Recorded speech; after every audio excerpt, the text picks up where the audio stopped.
Wouldn't it be amazing to understand and influence the people around you, your friends, your kids, your co-workers, or even your boss? How do our expectations shape who they become? Let's dive into the fascinating story of Clever Hans, a horse whose tail became a cornerstone in psychology. After that, we'll explore one of the most talked about and debated experiments in the history of psychology. Heads up, this video could actually change your life. Many people believe that pets or even children have extraordinary intelligence or can completely understand everything they're told. There are plenty of fascinating stories about this phenomenon. One such story takes us back to the late 19th century, a time of groundbreaking scientific and psychological discoveries when a man claimed his horse had extraordinary intelligence and that he could prove it. William von Austin was a teacher and a horse trainer. He truly believed that animals could learn to read and even do math. To prove his theory, he experimented with dogs and bears, but his early attempts didn't work out. But everything changed when he started working with an extraordinary horse. He uncovered a story that changed how we think about human and animal behavior in psychology. Clever Hans was a horse known for his seemingly incredible intelligence. When his hoof was tapped, he could answer questions with almost 90% accuracy. He could do basic math, tell time, and even give the date.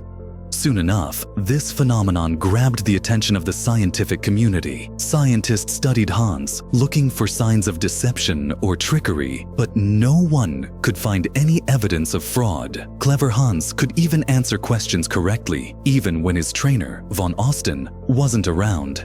Then, a psychologist named Oskar Pfungst started studying Clever Hans in more detail. Along with a research team, he uncovered two key findings. First, if Hans's eyes were covered or if he stood behind a curtain, he couldn't answer questions. Second, Hans could only get the answer right if the person asking the question already knew it. So, were we fooled?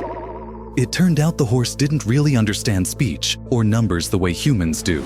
To be fair, von Austin never intended to deceive anyone, but his claims about Hans's abilities didn't hold up under scrutiny. So, how did Clever Hans manage to answer such challenging questions?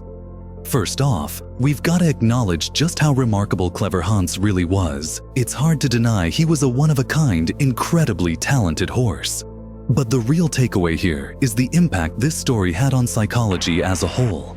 Clever Hans picked up on nonverbal cues by noticing subtle human movements. When someone asked him a question, he'd respond to their body language with a level of sensitivity that could make even pro poker players jealous.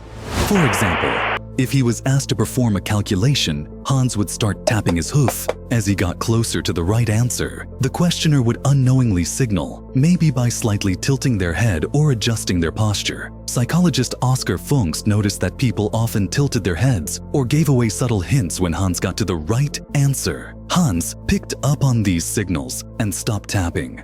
But if there weren't any visual cues, like when the person asking the question didn't know the answer or tried not to give anything away, Hans couldn't get it right. Von Austin, Clever Hans's trainer, passed away in 1909, and not long after, Hans faded into history. But the legacy he left behind still lives on in psychology. In the years that followed, psychologists started asking an intriguing question: how much do other people's expectations shape us?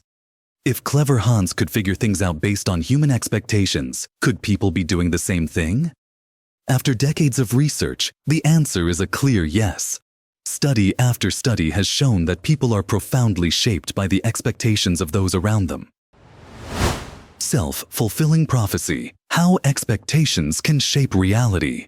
In simple terms, it's when something happens just because it was expected to happen. Expectation equals outcome. This is what's often called the Pygmalion Effect. Before we get into how this phenomenon works, let's quickly explore where the name Pygmalion comes from. After that, we'll check out some fascinating studies that show how this effect plays out in real life. There's an ancient myth about a sculptor named Pygmalion who set out to create the woman of his dreams. With incredible patience and skill, he carved this woman out of ivory. When he finished the statue, it was said to be so breathtakingly beautiful that no living woman could compare. Pygmalion quickly realized he had fallen in love with his own creation, but since the statue wasn't alive, he was heartbroken. Desperate, he prayed to the gods and made offerings. The myth says Aphrodite, the goddess of love, granted Pygmalion's wish, and the statue miraculously came to life. Pygmalion married the woman of his dreams, and they lived happily ever after. A classic happy ending. Inspired by this myth, the concept of the Pygmalion Effect, also known as the self-fulfilling prophecy, is explained as follows. Over time, people start acting in ways that match the expectations others have of them. Expectation, behavior. This effect shows us something powerful. The more we believe in something, the more likely it is to happen. This process kicks in when we form expectations about how people around us will behave. For instance, how we treat someone we've just met usually reflects what we think of them, whether we see them as warm and friendly or cold and distant. When we feel someone is insincere, we usually act distant ourselves. In return, they pick up on our coldness and respond the same way. This creates a feedback loop, making it feel like our initial expectations were right all along. For instance, someone who believes they're not respected at work, even if this belief isn't based on reality, might see almost everything their coworkers do as hostile. They might become more sensitive, defensive, and even suspicious of their coworkers. This mindset shapes the energy they give off, which then affects the people around them. Over time, they might actually end up in a situation where they're truly not respected by others. In the end, this self-fulfilling prophecy comes true. For example, if someone with schizophrenia is told, "You have schizophrenia and you'll never recover," they might continue to act as though they'll never get better. This shows just how powerful perceptions and expectations are in shaping behavior. Building on Merton's work on self-fulfilling prophecies, Rosenthal and Jacobson studied the Pygmalion Effect in a classroom back in 1968. Their study, called Pygmalion in the Classroom, gained a lot of attention. Students took an IQ test to measure their general abilities, but the goal of the test wasn't just to measure the students' abilities, it was also to study how their teachers perceived and expected them to perform, and the teachers had no idea about this second purpose.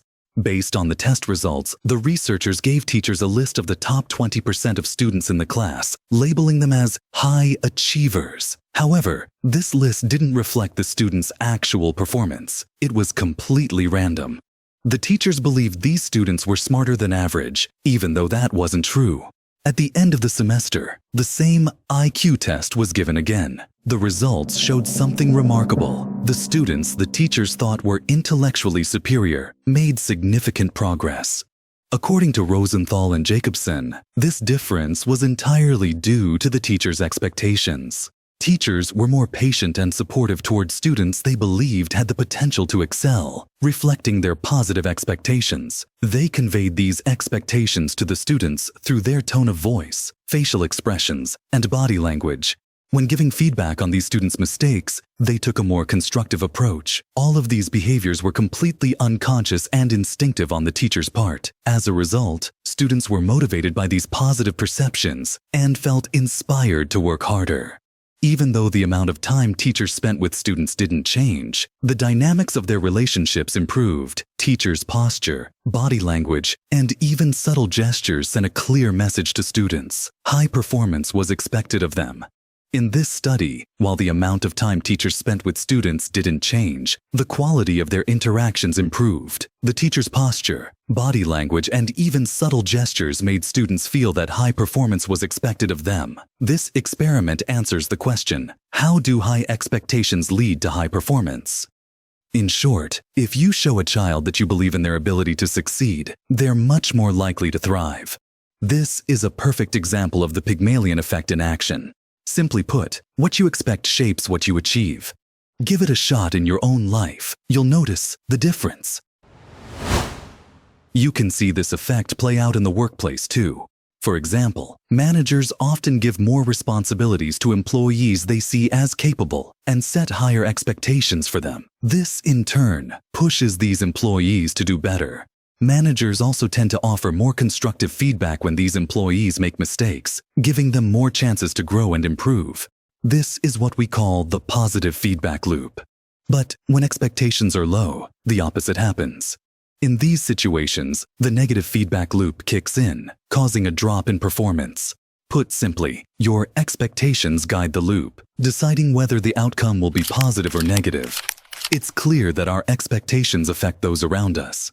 That said, here's something to keep in mind. Stay balanced and don't overdo it.